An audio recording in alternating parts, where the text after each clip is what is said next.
Мен Leylek Batkent'e varıp geldim. Benzin Rusya'dan surap atабыз.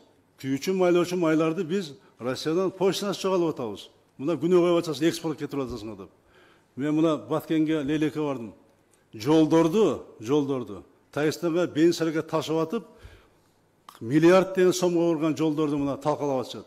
Мен премьерге айттым, мына комиссия чыгыла. Вице-премьер баш болуп. Şimdi полиция мына ушу токтоп айтат. Аны билет бардыгы тең. Аны ким ташып атат, ким кылып атат, ким жасап атат. Бардыгы билет. Бирок чара колдонбойт, ошол эмеге жолдун баарын талкалап атышат. Ошол бесе габаритин турат, билет, Алла кой берген. Ошол жерде иштеп аткан ылдыйкы жактакы тапшырма берсе, финансалык полициянын балдарына ылжак, Алла токтотуп коет, анда тапшырма жок. Жогору жактан. Үчүн дегенде бардыгы билет, бири-бирин баары-бирин коргойт.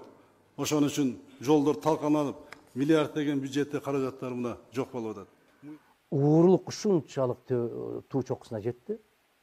Кече Жээнбеков бир жыйын өткөрүптүр. Айтып атат.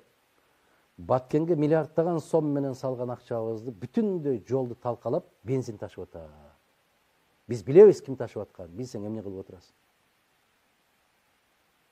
Эмне кылып отурасың, билсең айтчы. Кимге арызданып атасың сен?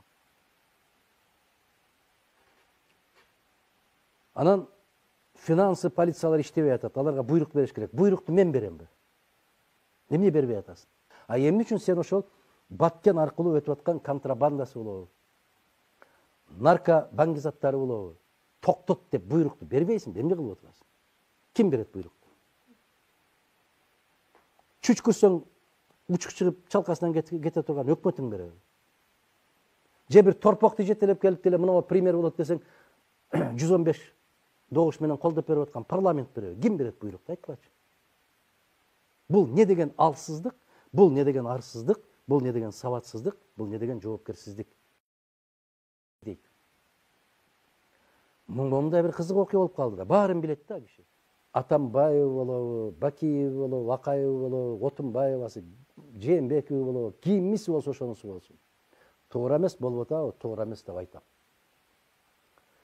Мен көзүнчө айтам. Кеткенден кийин баатыр болбойт. Ошол кезде айтыш керек. Эмне туура эмес болуп атат?